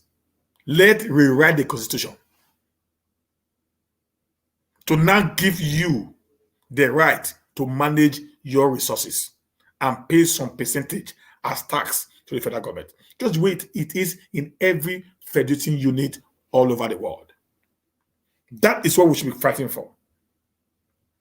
Let me give an example of the American election today. You see, every state had their independent electoral commission. Every state had an independent electoral commission. Every state, whereby they decide if the election was fraud or not. Not like in Nigeria, whereby the INEC does everything. No, not like where the INEC does everything. They decide. So that is kind of state. If you have that, then an Imo state is a nation of its own, living inside a bigger nation. An Anambra state, an Abia state, and Enugu State. They are all living within a nation, which is a bigger nation. So they will now succeed at their own pace and time. Do you know that there is a state in America, I forgot the name of the state, whereby the wife of the governor does extra job to be able to pay their bills because the state is very poor. In America, the wife of the governor to do an extra work. Apart from being the governor, the wife she have to work as a civil servant to not add money to the money that they pay the husband as a governor so that they can be able to take care of their bills. That is the level of federation unit. This is where I'm going to. From there, you cannot have your Biafra.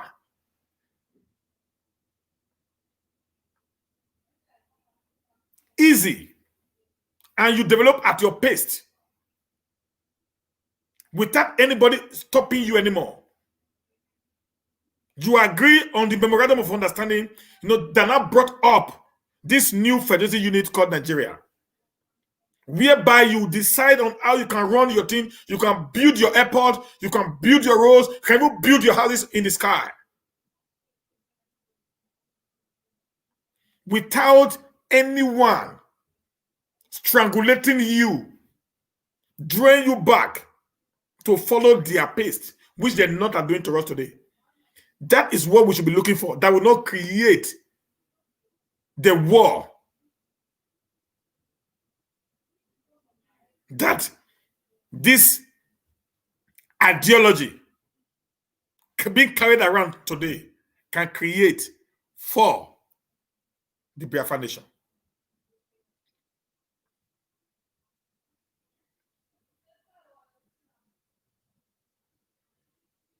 I say, he also made a statement that the Igbo can produce weapons to run over the nation, the Nigerian nation, that is including the certain states. Let me make some very clear facts.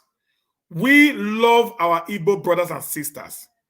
The South will love our Igbo brothers and sisters. And we will not want to make the same mistake of the past that led to the killing of over 3 million faithful Southern Nigerians. I'm not going to call them Igbos.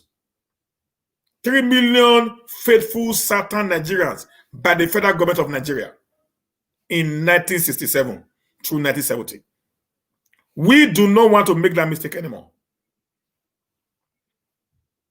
We made a mistake in the past, and history was supposed to teach us that, so we don't make it again.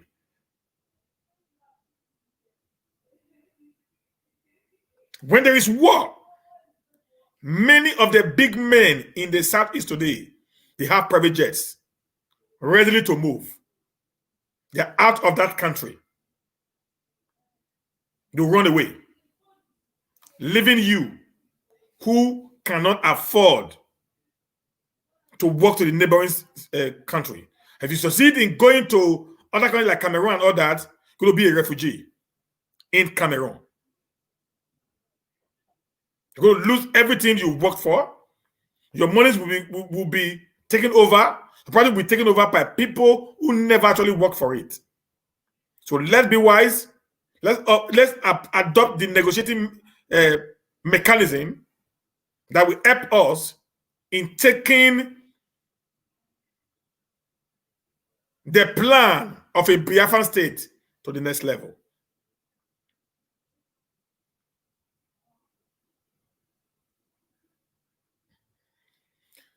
Yeah, do you know that the confederation that was put up was also done without negotiation? That is what I'm trying to tell you now. It was done by two persons, two people who call themselves leaders. That's no negotiation. That's why it failed. What was negotiation? You are negotiating with even the Telakawas, the downtrodden in the community. That is negotiation. Not two persons sitting down deciding the fate of over 50 million people at that time. That is not negotiation, sir. That was why one of them was able to say, no, I'm not going to carry this thing along. Do you know in that very particular Aburi Accord in Ghana, the Yorubas were not there. Do you know that in that Aburi Accord in Ghana, the Midwest region was not there? So it was a decision between the North and the East. That wasn't the solution. So if even you want to bring in the top leaders of each of the region, the four regions would have had a representative sitting down in that meeting to approve the decision that was made in that meeting.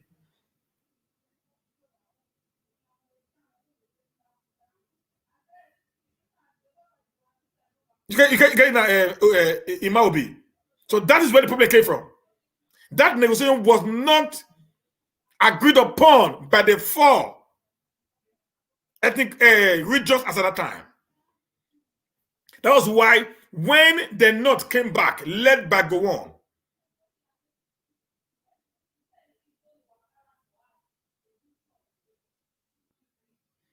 I'm going to answer you now. Led by Gowon, came back and did what they did with Chief Abofemi Awolowo. Do you actually know the man that stopped the Confederation? The man that stopped the Confederation was not even the Hausas. It was the Western, the Southwesterner, Chief Abofemi Awolowo. He was actually the one that stopped that Confederation.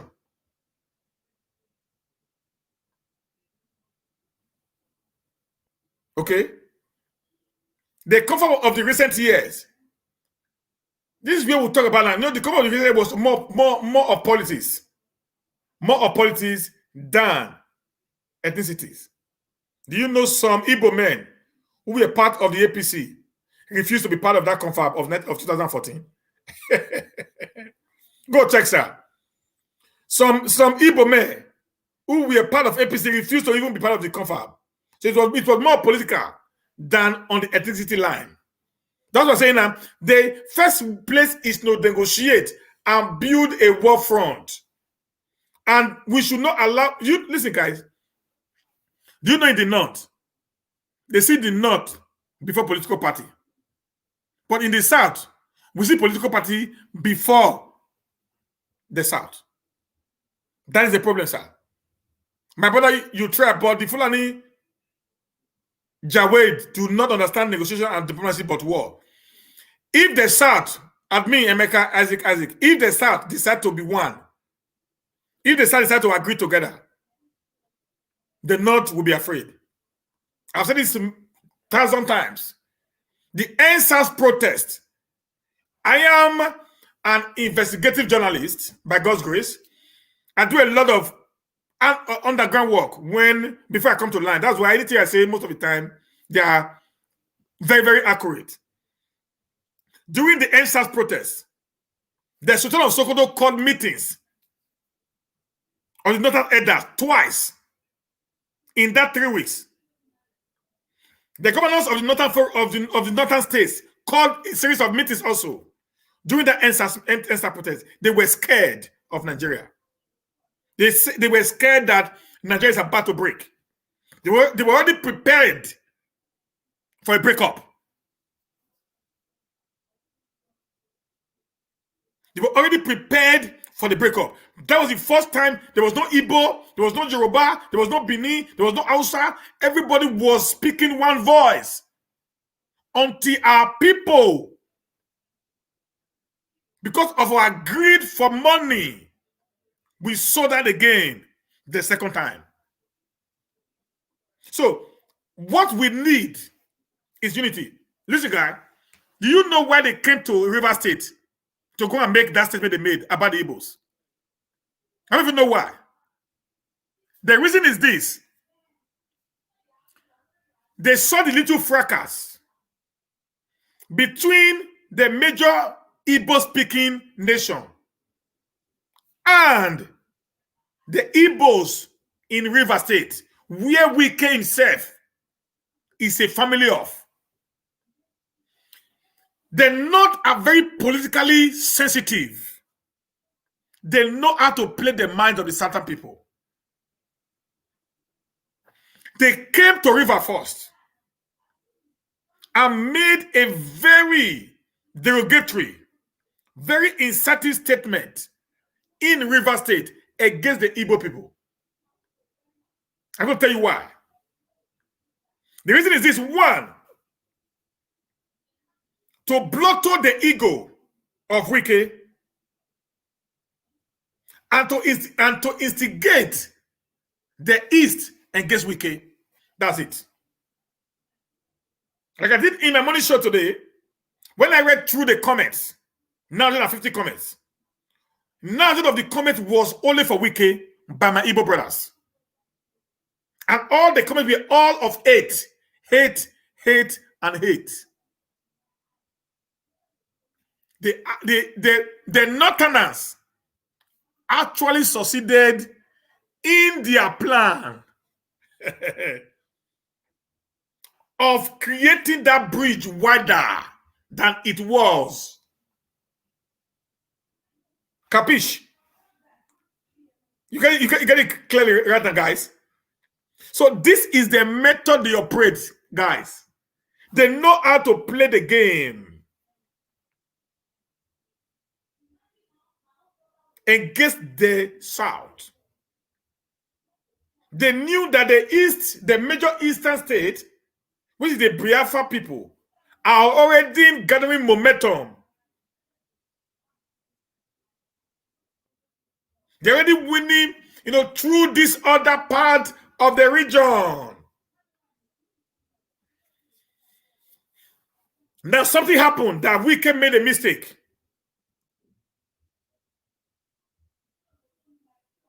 And they saw the reaction of the Igbo people, particularly the IPOB, against Wike.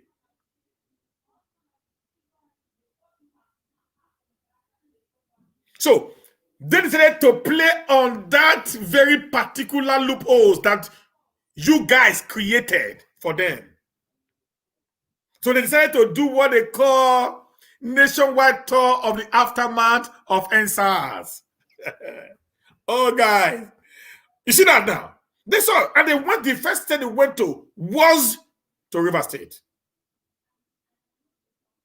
And in River, they now made a statement that the people were creating problem in the nation outside the North, where the Northerners lives in, are the Igbos. So they began to give the Igbos a string warning that they will not tolerate this nonsense anymore, that if any mistake is being made, that they'll be putting pressure on their youth not to retaliate.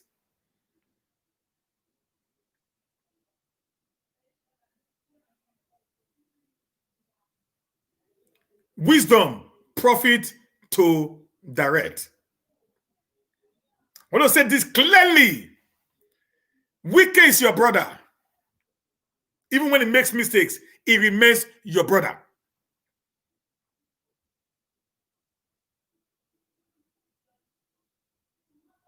In Benin, we had a parable that we normally say, you do not drive your brother or your son to the leopard to kill.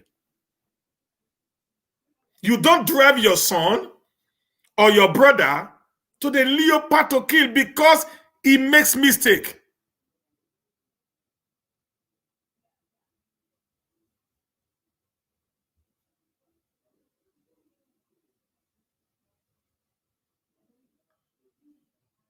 Okay? You get it now? Now I'm going to answer this, Obi. I love this conversation. He said, bros, I love your concern, but the structure of that geographical location can never allow this negotiation. Negotiation is non-negotiable by them. Tell me how. Now let me tell you how it's going to work. Today we have the Niger Delta, we have the Igbos, which is the southeast, we have the southwest.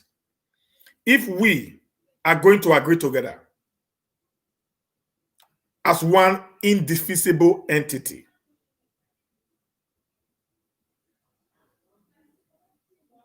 as one. Then the moment we do that, that's where the negotiation must start from the south. We agree on one. We not have a communique on what we want. So when we are presenting it, we're going to present it like, before let me digress a little bit. I'm coming back. The South went to had a meeting with Gambari and some other people, and they gave them their demands.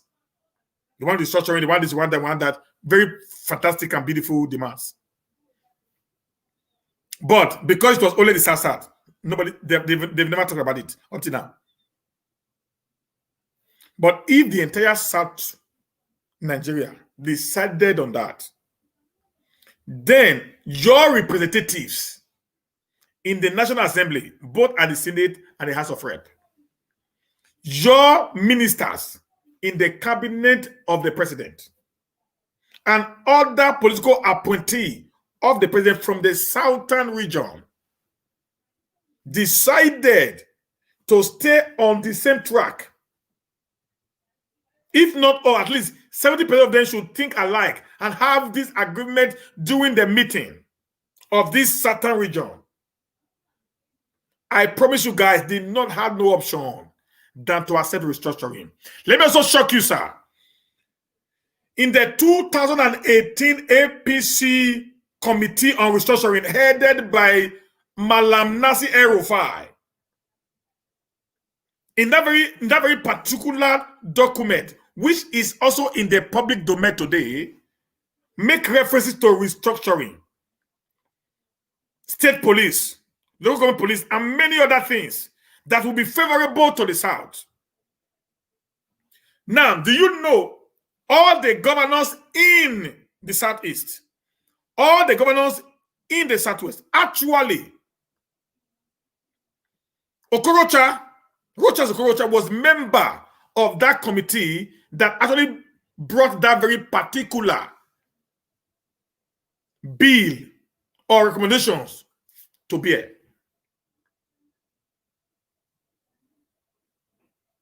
Okay? Yeah, I remember that. Adams Ali Oshobole was also a member. No, not Adams. What is it called? Obaseki was also a member of that committee. Now they know what they agreed on. There are so many senators from the East, from the West, and from the South. That was also a member of the APC caucus in that very particular committee.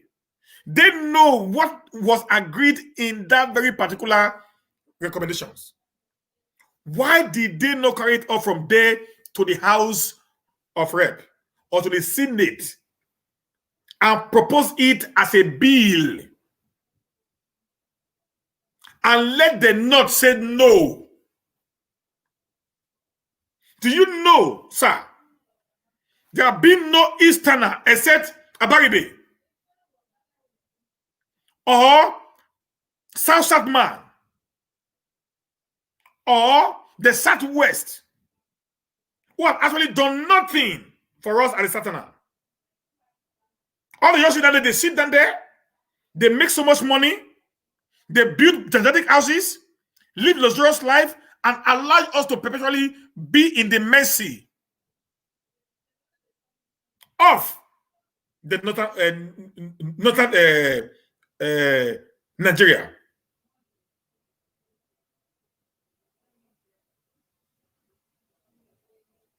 Okay, so they know of this recommendation that is already on ground. I think I also did it. It was not yesterday I did that very particular recommendation that was said by El-Rufai. And I was telling our certain politicians, those of them in the Senate and the House of Rep, to pick up this bill and make it a private bill and present it to the House. And even Nasir El-Rufai even dared them to do it, that the entire governors will support them on that. They said the country is not working. El-Rufai said it. Go read his interview on Chinese television. Said the country is not working, so they needed a workable force, which is the restructuring of Nigeria. That the unitary system of government being practiced in Nigeria today, it will make Nigeria never to work. That we should return back to the federating unit that was created in 1959, 1960, and also in 1963, where the power was dissolved to the local and the state level, and the federal government had little or no power. Yes, it's there. I'm not joking, guys. It is available to all of us to read. Then if we can't, if our people that we appointed or elected, whatever way, cannot stand for us, how do you think you and I can do much?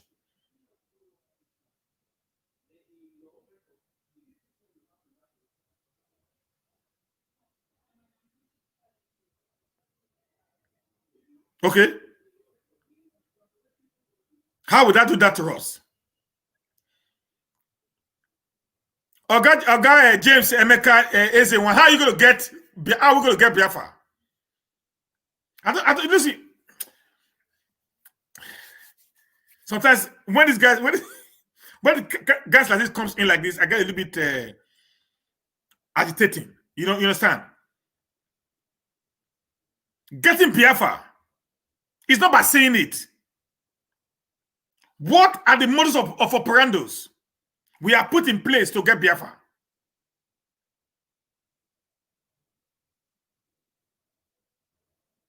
What are the think tank points we have enlisted in order to actualize the Biafra state?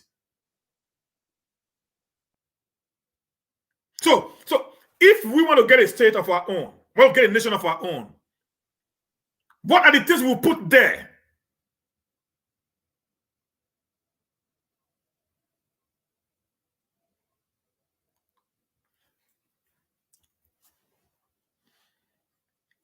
Harry, good. Let me say something. An Ikure man is an Igbo man based on the narratives of the Igbo people. So I'm referring to the Igbo person now. If you are following me from the beginning, I'm referring to the narrative of the APOB that the Ikure man is an Igbo man. So I said, if Ikure they don't want to be part of Igbo, then we are having a problem in the negotiation. And those states are not Biafra's just as side. We are not Biafra. We are not being under the old Eastern region. We were actually under the Western region before we became a region of our own in 1963. We were never under the East from the beginning. We're under the West because of the way the West were teaching us. We're not from our own region called the Midwest region. Hear the name, Midwest region, Middle West. So there was nothing like Eastern all from the beginning of the Nigerian state that was formed by the British people, Sir Lord Lugard, that will not sleep well in his grave, and his stupid wife, Florence. So we have never been part of them. So what I'm just saying, we're just trying to say, as a people, as a South, because I see the whole South as one. I don't see any difference in us. That's what I'm talking. I'm talking from the perspective of us being together. Okay, guys. So, guys, I don't know if there's any more question that I'm going to deal on before I close for today. This is 2 hours. I'm already tired and I need to go sleep. I need to go do some study also. So, in my submission today, I am appealing to all my IPOB brothers to embrace negotiations with their sister regions in the South for a better way out of this logjam, because that is the only true and peaceful way. I repeat again. So in my submission today, I am appealing to my IPOB brothers to embrace negotiations with their sister regions in the South for a better way out of this logjam, because that is the only true and peaceful way. Thank you very much, guys. I appreciate it today. Today, you guys really made me, proud because of the question that was coming. It was really constructive. I want to say a big thank you to Ima Obi. Is my Eastern brother, but today he actually came out were constructive, asking questions for us to get a more clarification on how we can move to get the Biafra nation. Well, thank you, every one of you. We see 8 o'clock tomorrow morning for the money dose, on and from the stable. Yeah, you can call me. Do you want to contribute to the show? Justice, are you contributing to the show?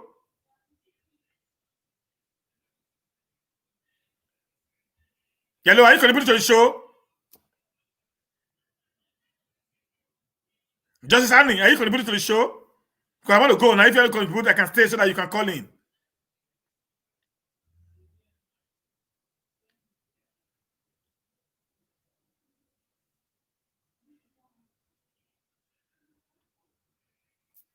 Oh, it's not answering me. So thank you guys. If there's no question more, I need to call it a day now. Okay, yeah, call now. Call it. Call. You can call from a messenger. You can call in and ask your make a contribution or ask a question.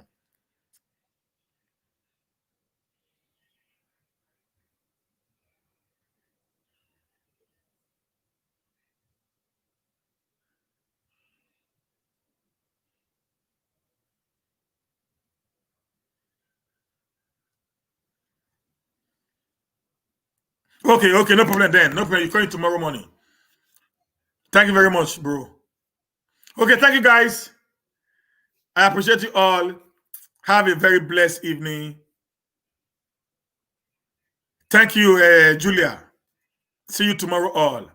God bless for being part of the show today.